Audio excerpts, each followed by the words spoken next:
ठीक है, प्रमोटर के पास 1% भी होल्डिंग नहीं है। इसका मतलब क्या है? वेलकम है जी आप सभी का लॉन्ग टर्म इन्वेस्टमेंट की इस सीरीज़ में। तो आज अपन जिस कंपनी के बारे में बात करने वाले हैं उस कंपनी का नाम है रिलायंस कैपिटल। ठीक है, कंप्लीट एनालिसिस करेंगे आज की इस वीडियो में कि अभी खरीदने का टाइम है या नहीं है, और अगर आपने पहले से खरीद रखा है तो आप इसको होल्ड कर सकते हो या नहीं कर सकते हो।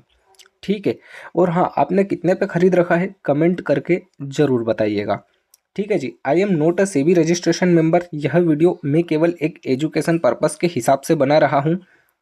अगर आप कुछ भी इन्वेस्ट करते हो या इन्वेस्ट करने का सोच रहे हो तो एक बार अपने फाइनेंसर से ज़रूर डिस्कस कर लीजिएगा। ठीक है जी, तो सबसे पहले ये जान लीजिए कि कंपनी का काम क्या है। तो कंपनी का काम है भैया फाइनेंस और इन्वेस्टिंग का। ठीक है, फाइनेंस की ये कंपनी है। मार्केट कैप कितना है इस कंपनी का? तो मार्केट कैप है भैया 312 करोड़ का।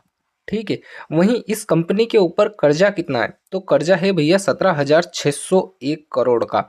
मतलब लगभग 6 गुना ज़्यादा इस कंपनी के, 6 गुना के आसपास इस कंपनी के ऊपर कर्जा है अपनी मार्केट कैप से।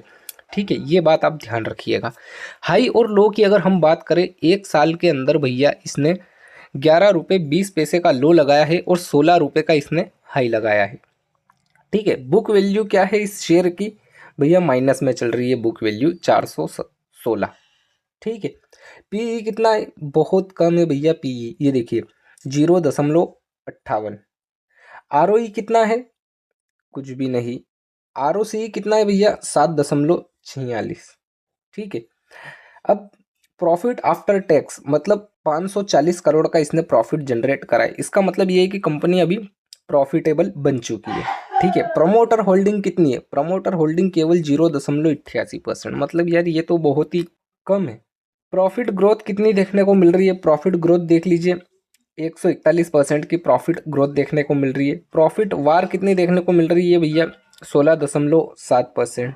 ठीक है, सेल्स ग्रोथ 5 साल के अंदर 3.46% के हमें सेल्स में ग्रोथ देखने को मिल रही है। रिटर्न ऑन एसेट्स, तो एसेट से रिटर्न कितना आ रहा है भैया? 0.63। ठीक है जी, ये तो कुछ इंपॉर्टेंट टॉपिक हो गए इसके। अब बात कर लेते हैं अपन कंपैरिजन की कि इस कंपनी का कंपैरिजन हमें किस किस कंपनी के साथ देखने को मिल रहा है। तो भाई साहब आप देख सकते हो ये कंपैरिजन वाला सेक्शन है। 1 से लेके 8 कंपनी यहाँ पर हमें दिख रही है जो कि सभी फाइनेंस की है। बजाज फाइनेंस, ठीक है, जियो फाइनेंस, सारा कुछ। वहीं पर 8वें नंबर पर ये है भैया अपना रिलायंस कैपिटल। ठीक है, जिसके शेयर की प्राइस केवल 12 रुपये 35 पैसे। बाकी सब शेयर की प्राइस अगर आप देखोगे तो अच्छी खासी पोजीशन पे। बजाज होल्डिंग्स की अगर आप देखोगे तो 10,591। ठीक है, इन कंपनियों के साथ इसका भी कंपैरिजन हमें देखने को मिल रहा है। पी की अगर हम बात करें तो पी भैया सबसे कम इसका ही है। मार्केट कैप की अगर हम बात करें तो मार्केट कैप भी भैया सबसे कम हमें इसी कंपनी का देखने को मिल रहा है। ठीक है, अब बात कर लेते हैं प्रॉफिट और लॉस वाले सेक्शन की कि कंपनी भैया प्रॉफिट में है या नहीं है। सबसे मेन इंपॉर्टेंट टॉपिक है अपना भाई साहब, ये प्रॉफिट और लॉस वाला सीन है। आप देख सकते हो 2013 से लेके, ठीक है, सबसे पहले सेल्स देख लेते हैं। कंपनी की जो सेल्स है वो लगातार बढ़ती हुई दिख रही है, ये एक अच्छी बात है।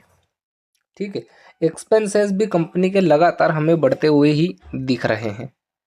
ठीक है, ऑपरेटिंग प्रॉफिट भैया 2017 तक हुआ है, 2018 से लॉस, 19 में फिर से प्रॉफिट, 20 में लॉस, 21 में लॉस, 22 में लॉस, 23 में लॉस, और 24 में आके अभी कंपनी प्रॉफिट में आई है।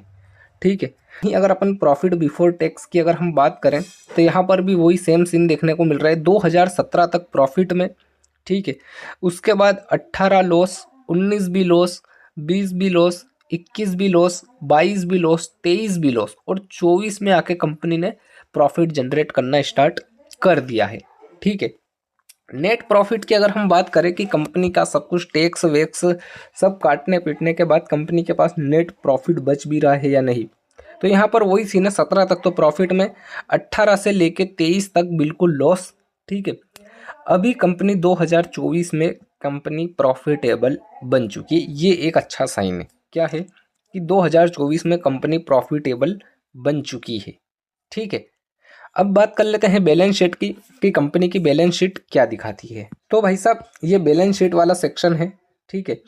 2014 से लेके 2024 मतलब 10 साल की ये बैलेंस शीट है अपने सामने। इक्विटी कैपिटल कंपनी के पास कोई इंक्रीज होती हुई नहीं दिख रही है खास हमें, ठीक है। 2015 में 253 थी, जो कि आज तक 253 ही हमें देखने को मिल रही है। रिजर्वेस की अगर हम बात करें तो कंपनी के जितने भी रिजर्वेस थे 2018 तक थे अवेलेबल। 19 के बाद सभी रिजर्वेस यहाँ पर ख़त्म हो चुके हैं, माइनस में आ चुका है, ठीक है। अदर लाइबिलिटी की अगर हम बात करें तो कंपनी के पास अदर लाइबिलिटी बढ़ती हुई दिख रही है, ठीक है। अदर एसेट्स की अगर हम बात करें तो अदर एसेट्स भी कंपनी के पास हमें लगातार कुछ कम होते हुए दिखे तो कहीं पर बढ़ते हुए दिखे। अभी करंट में अगर हम बात करें तो 16,384 है, ठीक है। टोटल लाइबिलिटी और एसेट्स की अगर हम बात करें तो जितनी यहाँ पर लाइबिलिटीज़ दिख रही है उतने ही यहाँ पर हमें एसेट्स भी दिख रहे हैं। अब बात कर लेते हैं सबसे इम्पोर्टेंट और मेन टॉपिक शेयर होल्डिंग की, कि इस कंपनी का शेयर किस किस ने कितना होल्ड कर रखा है, ठीक है। तो ये अपने सामने 2016 से लेकर 2024 की रिपोर्ट है। सबसे पहले आप प्रमोटर होल्डिंग वाला सेक्शन देख लीजिए। 2016 में इनके पास 52.13% की होल्डिंग थी, जो कि इन्होंने 2017 में थोड़ी बढ़ाई थी, 13 से इसको 31 करा और 31 से फिर इन्होंने 23 करा वापस।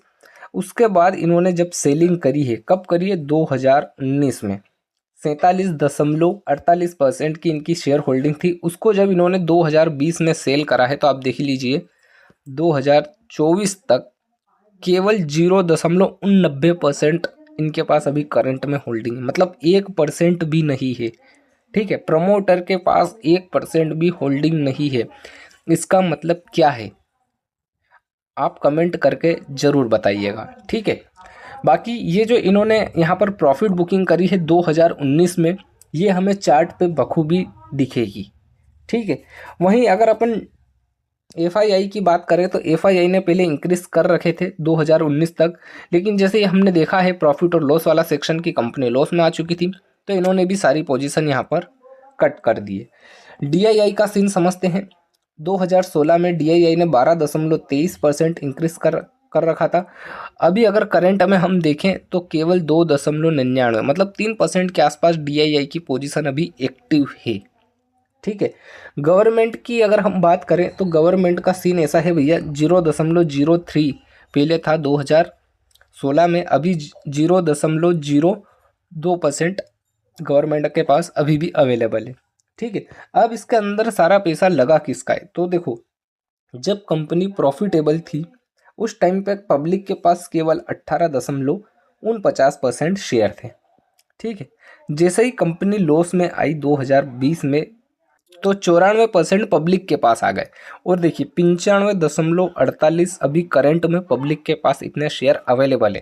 इसका मतलब ये है कि इस कंपनी के जितने भी शेयर है वो सभी केवल पब्लिक ने होल्ड कर रखे हैं, ठीक है। केवल पब्लिक ने होल्ड कर रखे हैं। ये देख लीजिए 2024 के सितंबर महीने की ही रिपोर्ट है, केवल और केवल पब्लिक ने होल्ड कर रखे हैं दबा के। बाकी तो भैया एफआईआई का तो कोई है ही नहीं सीन। डीआईआई ने 2.99% ले रखा है, गवर्नमेंट ने 0.02% ले रखा है, और जो प्रमोटर है उनके पास 0.89% अवेलेबल है, ठीक है। बाकी सारा पैसा केवल और केवल पब्लिक का है, ठीक है।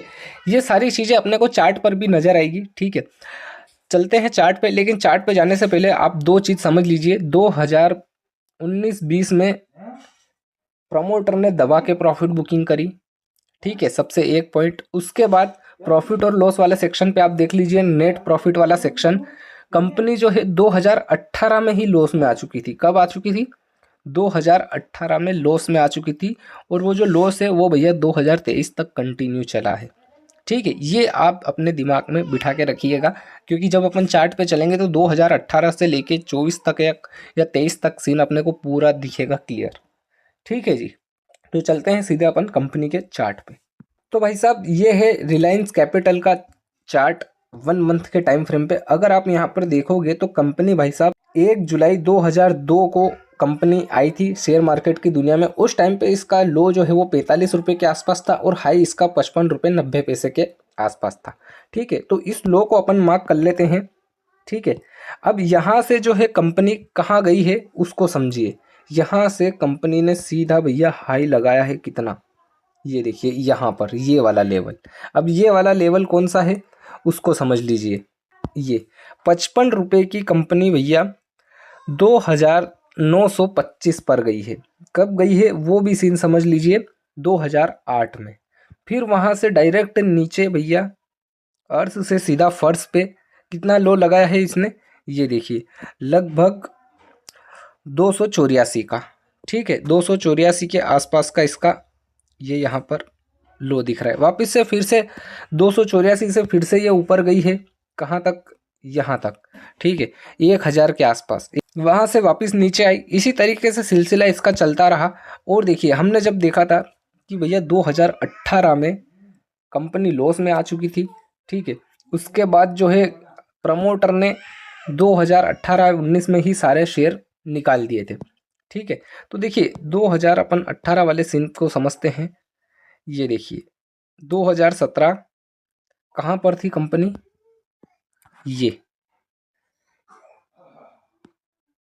ये हाई था कंपनी का 877। प्रमोटर्स ने सारे शेयर बेचे।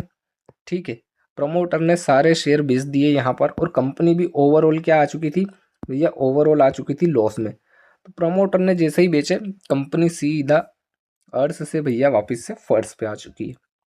ठीक है, अभी करंट में कितना चल रहा है उस सीन को समझिए। ये तो पुरानी बातें हो गई, लेकिन अभी क्या चल रहा है सीन, ये देखिए ओवरऑल लो कितना है इसका भैया, ये देखिए यहाँ पर 3 रुपए की कंपनी कहाँ तक गई है, ये देखिए यहाँ 30 रुपए के आसपास। ठीक है, मतलब 10 गुना पैसा करा। वापस से वहाँ से प्रॉफिट बुकिंग हमें देखने को मिली। ठीक है, और 7 रुपए के आसपास का इसने लो लगाया है दोबारा से। ठीक है, अपने पुराने लो को नहीं काटा, 7 रुपए के आसपास का लो लगाया है, और अभी यहाँ पर कंसोलिडेशन इसका चल रहा है। ठीक है, 2024 का सीन अगर हम समझे तो कंपनी प्रॉफिट में आ चुकी है। ठीक है, तो ये देखिए 1 मंथ के टाइम फ्रेम पे 2023 में नवंबर के महीने में एक बढ़िया ग्रीन कैंडल इसने क्लोज करी। ठीक है, उसके बाद अभी यहाँ पर कंसोलिडेशन चल रहा है। एक बात आप याद रखिएगा, ये चार्ट जितना यहाँ पर कंसोलिडेशन कर रहा है उतना ही ये ऊपर जाएगा। जितना ज़्यादा यहाँ पर कंसोलिडेशन हो रहा है उतना ही ये ऊपर जा सकता है। अब ऐसा मैं क्यों बोल रहा हूँ, क्योंकि कंपनी आ चुकी है भैया प्रॉफिट में। अब कंपनी अब प्रॉफिट जनरेट करना स्टार्ट कर चुकी है। अगर कंपनी ने प्रॉफिट करना स्टार्ट कर दिया है तो ये जितना भी कंसोलिडेशन है, ठीक है, ये फिर एक अच्छा अप मूव में परिवर्तन हो सकता है। ठीक है, क्यों, क्योंकि शेयर की प्राइस बढ़ती कब है, जब बहुत ज़्यादा लोग इसे खरीदेंगे तो, या फिर जब कंपनी ग्रो करेगी, प्रॉफिट जनरेट करेगी तो कंपनी क्या हो चुकी है, कंपनी तो हो चुकी है भैया प्रॉफिटेबल। ठीक है, तो अब क्या सीन है, अब सीन यही है कि भैया कंपनी के ऊपर जाने के चांसेस हैं। कंपैरिजन वाला सेक्शन हमने देखा था, उसमें क्या था कि भैया बड़ी बड़ी कंपनियों के साथ इसका कंपैरिजन हमें देखने को मिल रहा है। ठीक है, एक बात और आप ध्यान रखिएगा, प्रमोटर के पास कुछ भी नहीं है। इस कंपनी में जितना भी पैसा लगा हुआ है वो सारा पब्लिक का है। ठीक है, प्रमोटर के पास कुछ भी शेयर होल्डिंग नहीं है, सारा पैसा केवल पब्लिक का लगा हुआ है। बस यही रिस्क है। अगर प्रमोटर के पास 30% भी अगर होती होल्डिंग तो चलो मान लेते कि हाँ चलो भैया अपन लगा सकते हैं, बस यही रिस्क है। ठीक है, बाकी आपने इस कंपनी के शेयर कितने पे खरीद रखे हैं कमेंट करके ज़रूर बताइएगा। हो सकता है कि जब पब्लिक बेचेगी या कोई भी इसको बेचेगा इसके शेयर को, फिर प्रमोटर वापस से खरीदना स्टार्ट कर देंगे, प्रमोटर वापस से होल्डिंग जमाना स्टार्ट कर देंगे।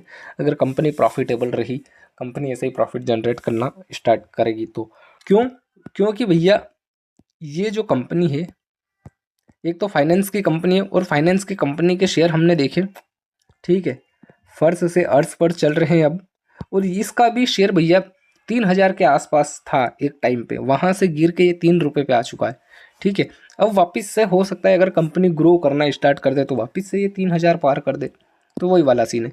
ये शेयर मार्केट है भैया, यहाँ पर कुछ भी इम्पॉसिबल चीज़ नहीं है। ठीक है, यहाँ पर सारी चीज़ें पॉसिबल है, कुछ भी हो सकता है, कुछ नहीं कह सकते। ठीक है जी, आई होप आपको सारा कुछ इसका समझ में आ चुका होगा सीन। वीडियो को लाइक कीजिएगा और हाँ, चैनल को भी सब्सक्राइब कर लीजिएगा। यहाँ पर आपको शेयर मार्केट से रिलेटेड सारी खबरें अवेलेबल हो जाएगी। कौन से शेयर में क्या हो रहा है, क्या नहीं हो रहा है, सारी कुछ जानकारी आपको मिलती रहेगी। ठीक है जी, मिलते हैं अगली वीडियो में। अगली वीडियो में किस कंपनी के ऊपर बनाऊं, कमेंट करके ज़रूर बताइएगा।